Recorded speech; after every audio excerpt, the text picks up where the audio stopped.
The shootings in El Paso and Dayton last week had the left in full meltdown mode. The media, with their numerology and subliminal messages being transmitted by Trump, and the candidates, they just want to ban everything, ban all the guns. Joe Biden hits us with three more gaffes, for lack of a better word for what some of them were.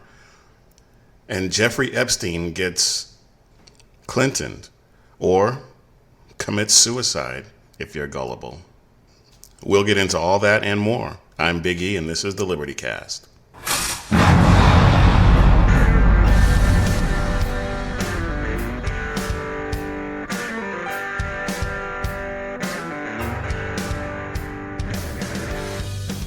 A well-regulated militia being necessary to the security of a free state, the right of the people to keep and bear arms shall not be infringed.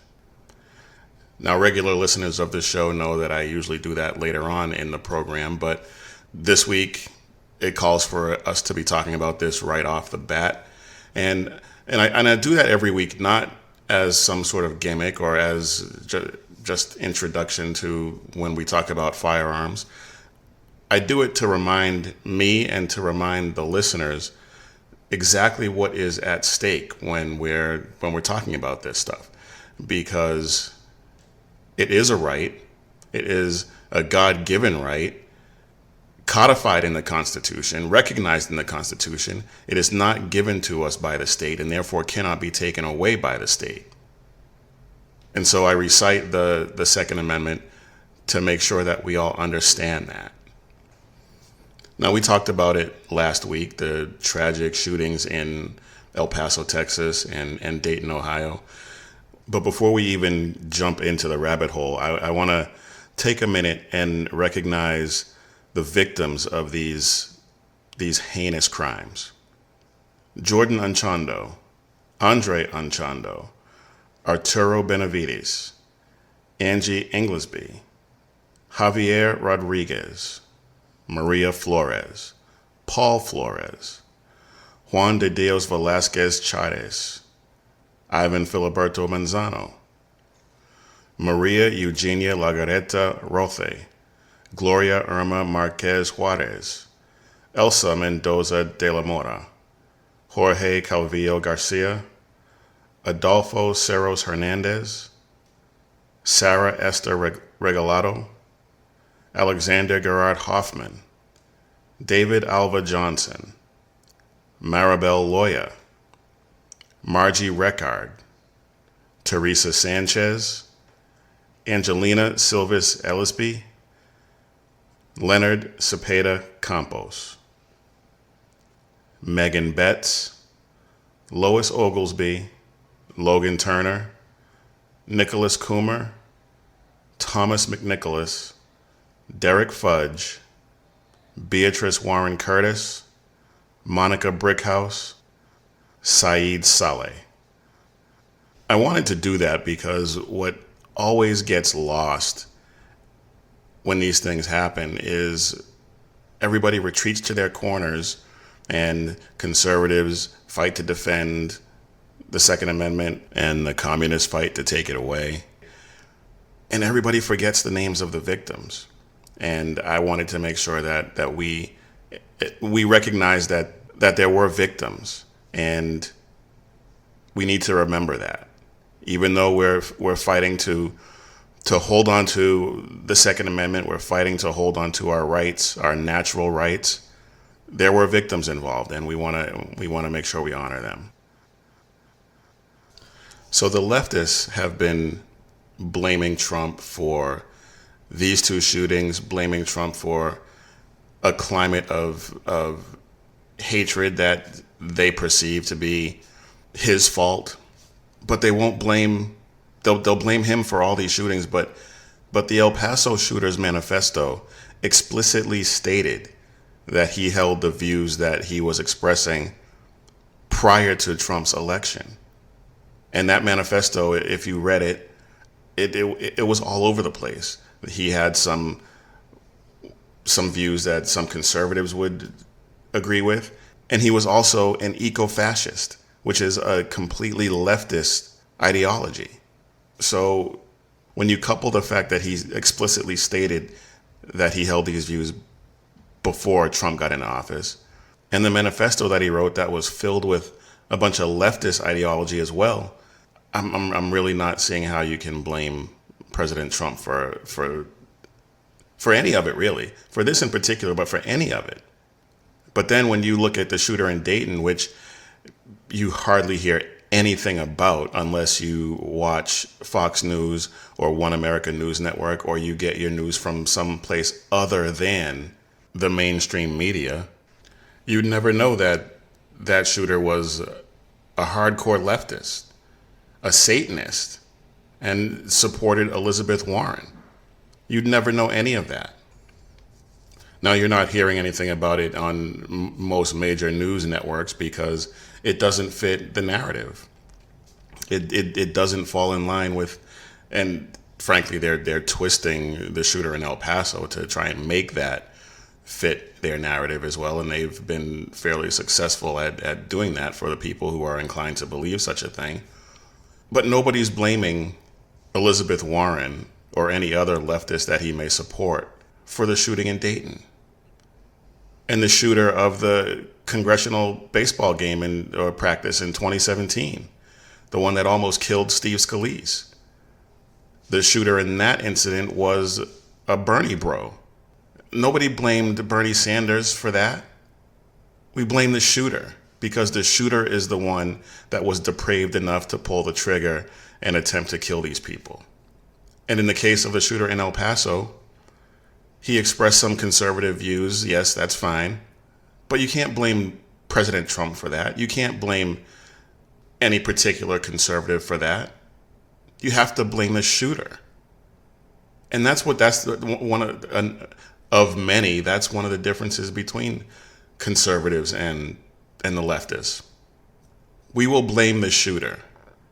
We will condemn racism, condemn violence, regardless of the perpetrator's ideology.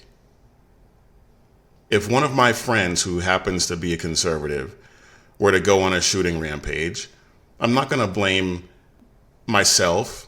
I'm not going to blame anyone else. I'm going to blame the shooter. I'm going to blame the person that did the crime. Whether we've had conversations, whether we are in complete agreement on every issue, if somebody that I know does something like that, then I'm going to condemn them as hard as I would condemn anyone else who commits a violent act. And probably even more so because they claim to be a conservative. You don't get a pass because you vote the way I do.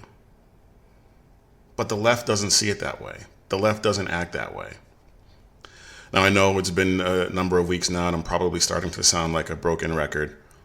But they put all of this on the president. They blame the president for contributing to this climate of hatred. They call him a racist, a white supremacist, a neo-Nazi, all that ridiculousness.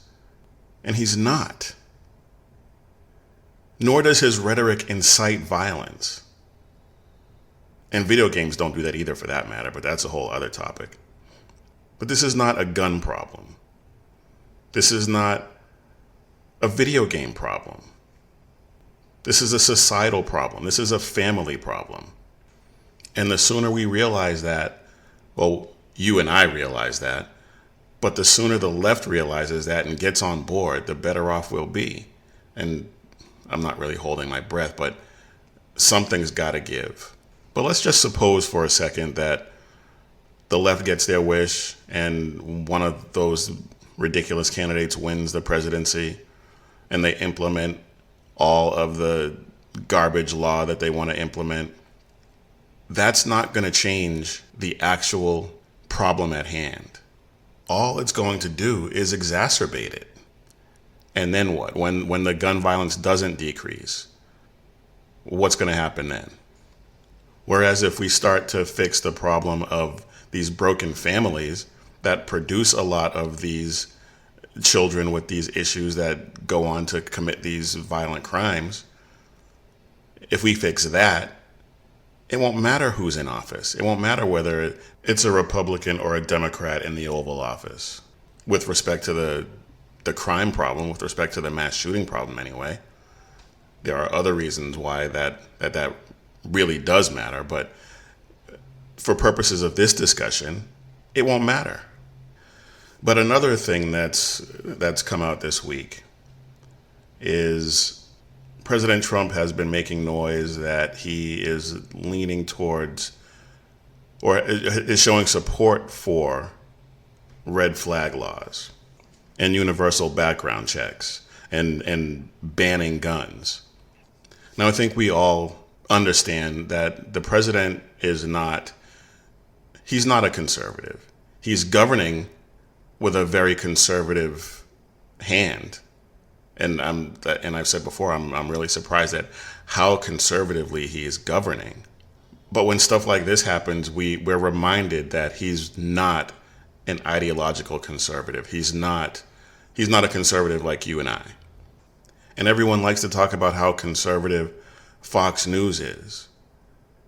But I've been also saying for a while now that they probably weren't as conservative as we would have liked to have thought, even when Rupert Murdoch was still in charge over there. And now that his sons are in charge, you're starting to see a softening of what was once considered a very hardcore conservative network. And the evidence of that is Trish Regan. Trish Regan is an anchor on the Fox Business Network. She's filled in quite a bit on the regular Fox News channel. And I like Trish Regan. I think she's smart. I like a lot of her analysis. She's very good on the business side. That's why her show is on the Fox Business Network. And even when she was on the regular channel and she was contributing, whether she was on The Five or other shows, her analysis was usually very thoughtful and smart. But she stepped in it this time because she spent a lot of time on her show this week talking about gun control. And we'll get into some of that sound here in a second. But she also sent this tweet. @Real Donald Trump has a major opportunity. He can ban assault weapons and invoke strict gun laws and background checks in one executive order. To heck with lobbyists at NRA. The majority of Americans in common sense support this. It's time to do what is right for our country. This president has an absolutely inept Congress. It's very clear Congress is repeatedly failing us, whether it be on immigration, whether it be on trade, whether it be on health care, or whether it be on guns. You take your pick. Congress isn't fighting for their constituents. These people, these politicians, they're not fighting for you and me. They're fighting for lobbying money. Whether it be money from big corporations that want to be in the Chinese marketplace, whether it be big pharma that wants higher drug prices, or whether it be the NRA and gun companies that want to convince you that a ban on assault weapons or having more vigilant background checks would mean you would be stripped of your Second Amendment right. Not true. Americans would still have the right to keep and bear arms in their homes to protect themselves. One qualifier I'll just mention here, better background checks. They may not do a thing to stem these mass killings. If you're that filled with hate, there are plenty of ways to do damage that don't involve guns. Without a doubt, we need a better system to identify mental health problems. Now, like I said, she usually has much better analysis than this. Now, she railed against Congress. She railed against lobbyists and lobbying money. But then she went on to basically make the same point that conservatives always make. One, if you have that much hate in your heart, you're going to find a way to inflict pain. You're going to find a way to hurt people. That's number one. And then she went on to talk about mental health, which is another one that we talk about a lot. And a lot of times mental health professionals are aware and alerted of dangers that some of these people pose, and they don't do anything about it. Hello, this is what we are saying. So again, like I said, her analysis is usually pretty good, but this time this was just all over the place. And I think it has to do with the fact that she's coming from an emotional place, which is something we'll talk about a little later on. So going back to that tweet, she's either ignorant about how government actually works, what executive orders are for, or she just doesn't believe the Constitution should come into play at all in this case. Either proposition is scary, and I don't believe for a second that she doesn't know how government works. She's fairly educated from what I understand, and she's been in this business for a long time. She knows. Now, I don't know if she's really conservative or really liberal just working at Fox News because she likes it there or whatever. I don't know. From her analysis, I kind of get the feeling that she's conservative. But I think, and if that's true, then she's falling into the do something trap. It's that emotional response to tragedy that spurs you to just want to do something, whether or not that's the right thing or not. And if you just do something out of that, or when you're in that emotional state and you make a decision like that, they tell you all the time, don't make decisions when you're emotional. Don't make decisions when you're angry. Don't make decisions when you're sad, because you're going to make the wrong one. And we're going to get into why that do something trap is especially dangerous in this particular case when we get back from this short break.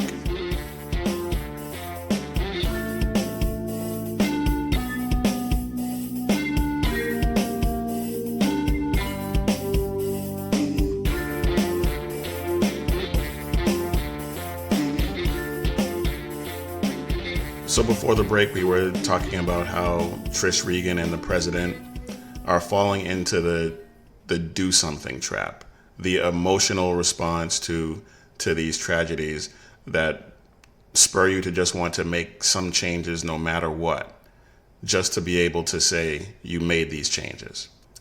And that's never a good idea. And one of the changes that they were talking about is implementing red flag laws. Now, red flag laws are in effect in a number of states across the country. I can't remember exactly what the count is at this point, but it's growing. But these red flag laws, or emergency risk protection orders, are a bad idea. They're a bad idea because they basically take due process and flip it on its head. Our judicial system is based on the notion that you're innocent until proven guilty. But these red flag laws, they take that and you're now guilty and you have to prove your innocence. And I know that some conservatives like Dan Crenshaw, and maybe Trish Regan is, I don't know, but other conservatives who are conservative on pretty much every other topic, I would agree with them. This is a bad idea.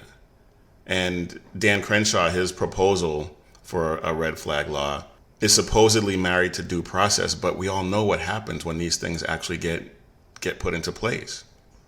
Now, I know he's taken a lot of flack for coming out, and he actually did say maybe in with respect to red flag laws, and he clarified and said that there would have to be some safeguards and restrictions with regard to due process, and that's fine. That's great. But here's the thing. Any evidence that would be shown to a judge to try and get one of these restraining orders, if there were due process involved, that person would have already had to have committed a crime.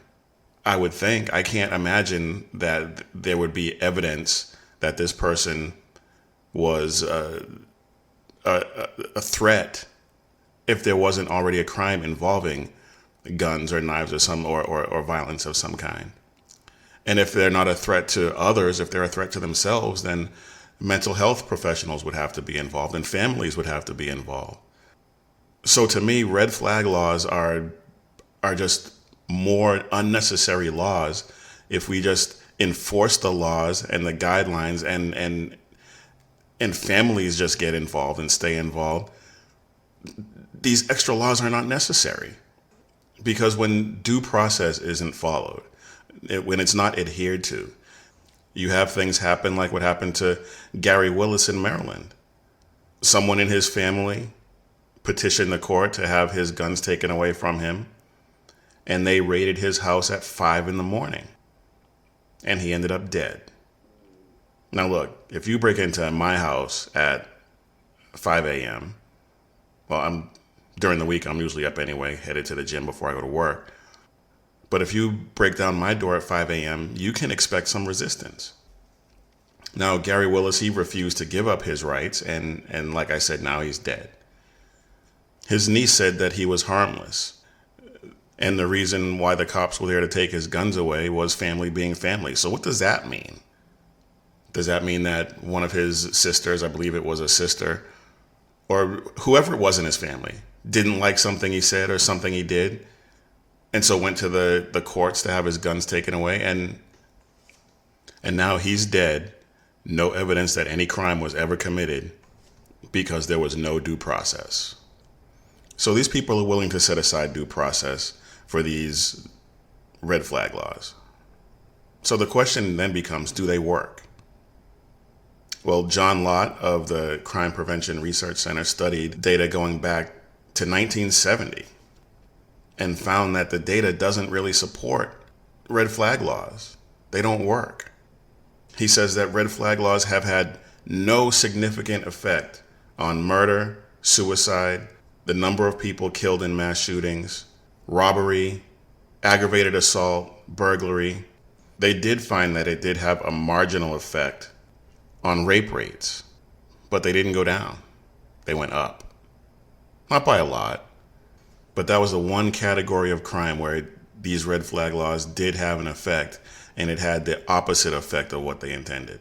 Okay, I have a lot of other stuff I want to talk about, so let's take another short break, and when we get back, we're going to talk about some of the greatest gaffes of this campaign season.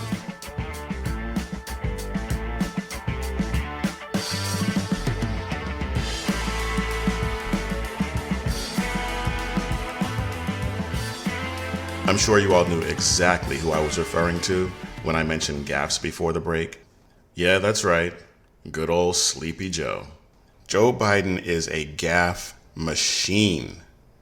This week he gave us 3 gems, and one of them isn't even really a gaffe, it's more like assault. But let's start with the funniest and least offensive one.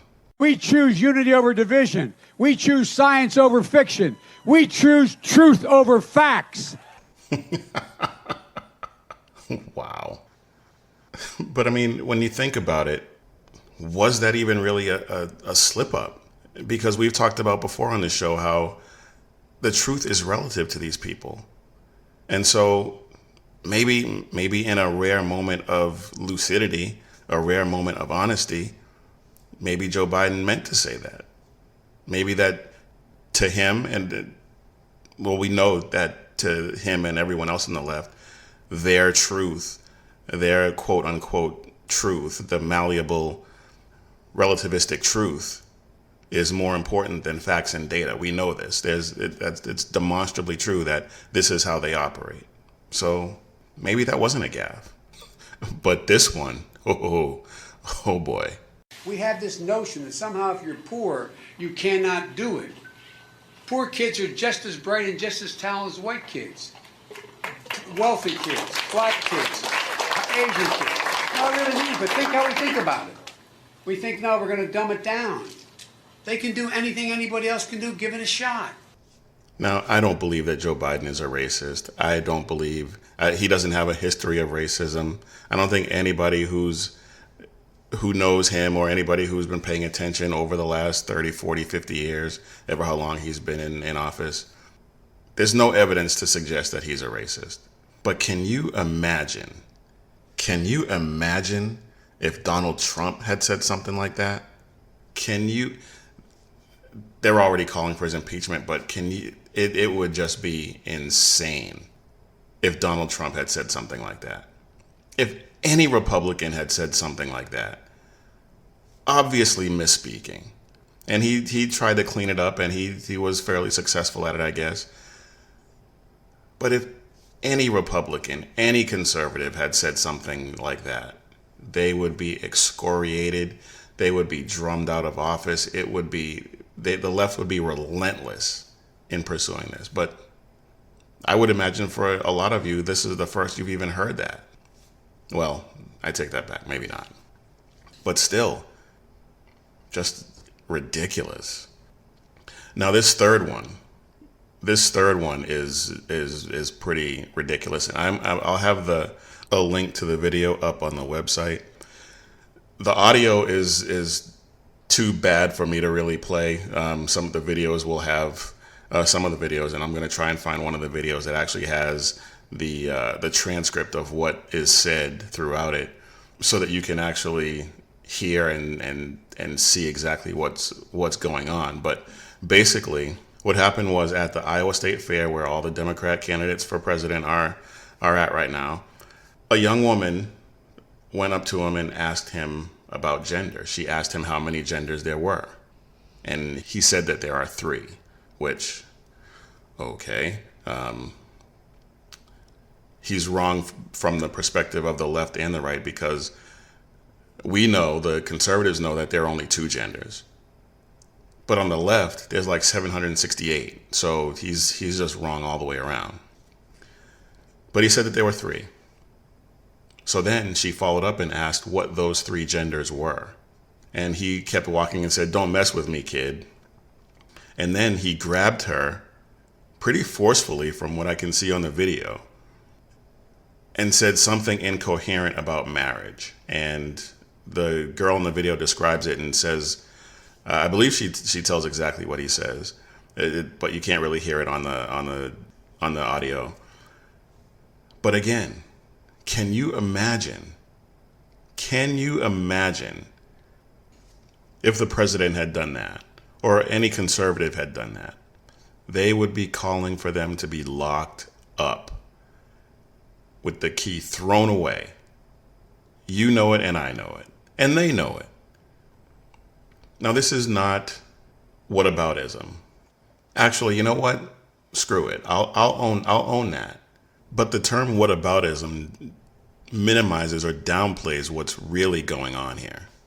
I don't like using the word, but whatever. They say whataboutism. I call it standards and principles. But I think in addition to being allergic to facts and data, they're allergic to principles as well. Because if they had any, they'd condemn Antifa. They'd condemn Twitter and Facebook for restricting the expression of conservative voices. They'd condemn members of their own party for calling for violence against the people with whom they disagree.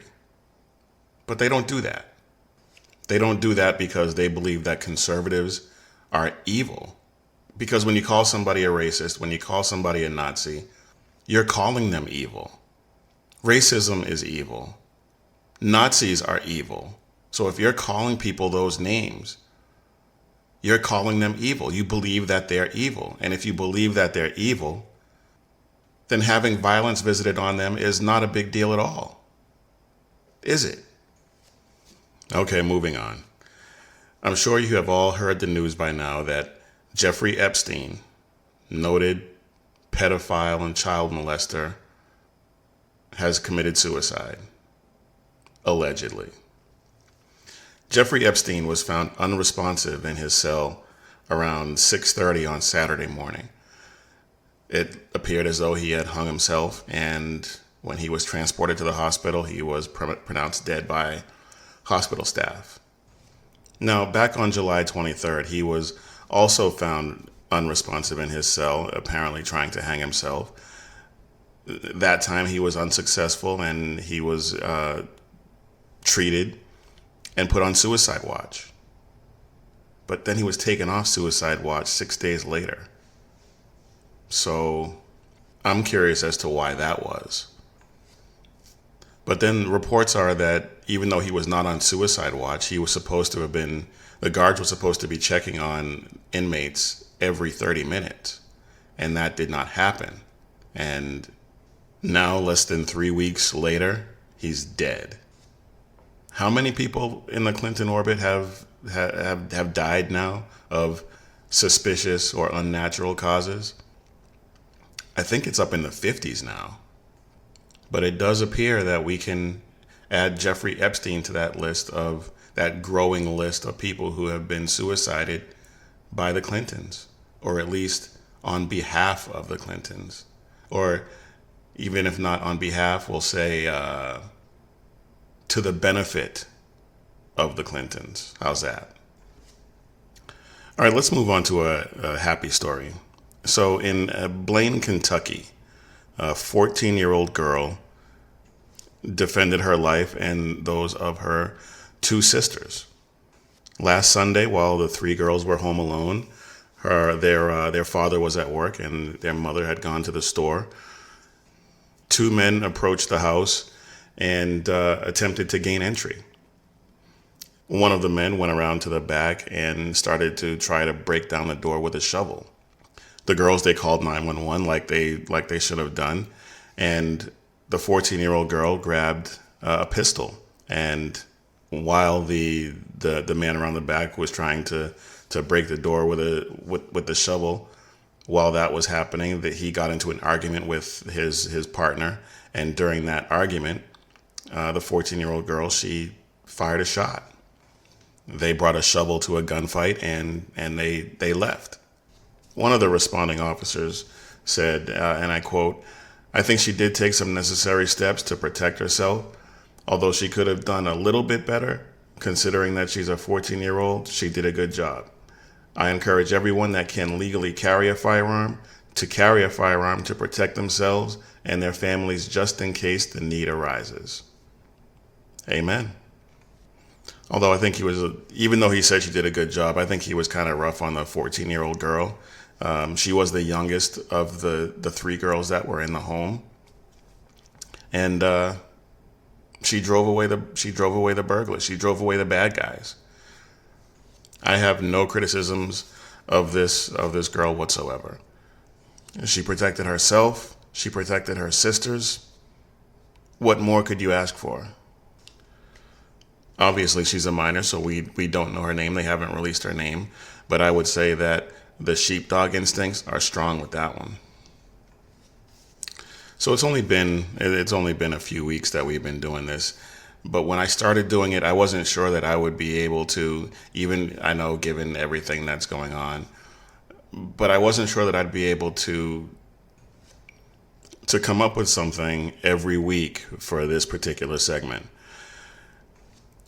Now that it's been a few weeks and I've had a chance to think about it and looking back on some of the ridiculousness that's gone on, I do not think we're going to have a problem filling this segment. Real man of genius. And in fact, this week we have a twofer. So first, I give you Frank Figliuzzi, former FBI counterintelligence official. The president said that we will fly our flags at half-mast until August 8th. That's 8/8.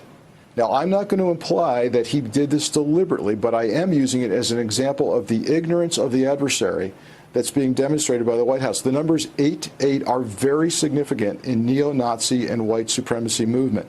Why? Because the letter H is the eighth letter of the alphabet, and to them, the numbers 8/8 together stand for Heil Hitler. So we're going to be raising the flag back up at dusk on 8/8. Wow. Okay. So not only is this guy into numerology, apparently. Now, I know that 8/8, I know that is significant in the neo-Nazi community. I know that when you see neo-Nazis or skinheads with the 8/8 in their tattoos, that is a reference to Heil Hitler. I get that. But does he really believe that this was something that the president had on his mind as a message to the neo-Nazis, that he was somehow giving them a nod? I mean, come on. Now, not to pile on with the stupidity, but he said half-mast. And I'm pretty sure, I'm not a Navy veteran, but I'm pretty sure that half-mast refers to ships and naval bases. So he should have said half-staff. Now, I know in the context of that clip, I'm nitpicking on the half-mast thing, but come on, still. Okay, I did say there was a twofer. Now, remember at the very top of the show, I said something about subliminal messages. Well, ladies and gentlemen, I give you Malcolm Nance. I think we're overdue for a Breivik-style real massacre of a political nature. And as Cynthia said, these people feel that they are the foot soldiers and executors of what the disenfranchisement that the white race is feeling, and Donald Trump is giving them subliminal orders in their head. Subliminal messages in their heads?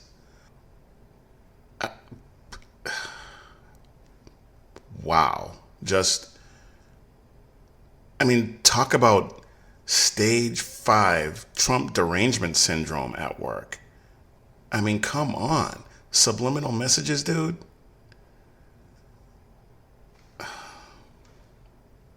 I'm not terribly familiar with Malcolm Nance. I've heard some accounts that he's not a pleasant guy, that he's also not very bright. I think the evidence speaks for itself. And when Trump derangement syndrome takes hold, who knows what the effects will be? Well, actually, I just gave you Exhibit A and B of what the results will be. So there you go. Now, Frank Figliuzzi and Malcolm Nance are both MSNBC contributors. Remember when NBC loved Trump? Back when he had a hit show and he was making them tons of money? Yeah, well, those days are clearly over. And of course, they have been for a long time, but wow. Numerology and subliminal messages. If this is all they have, President Trump is a shoo-in in 2020. Seriously. All right, y'all, that's our show for today. So I want to thank you all for listening and let you know that you can find us on Spreaker, Spotify, SoundCloud, iTunes, iHeartRadio. Please subscribe, leave a review, let us know what you think. You can find us on those platforms or any of the other major podcast platforms that you like to get your content from. And you can also find us on the website. It's thelibertycast.net, and you can find all of the shows there. You can find blog posts, articles, and links to a lot of the sources that I use for the content of the show. And you can also find us on Twitter, Facebook, Instagram, and Parlay at The Liberty Cast on all 4 of those platforms, And there you'll find additional content like memes and just things that I tweet out or things that I feel like I need to comment on during the week. I have a full-time job, so I'm not constantly on those platforms. I would like to be on there more, but unfortunately, this show is not paying the bills just yet. But anyway, folks, again, thank you all for listening. And as usual, keep your head on a swivel and stay safe, everybody.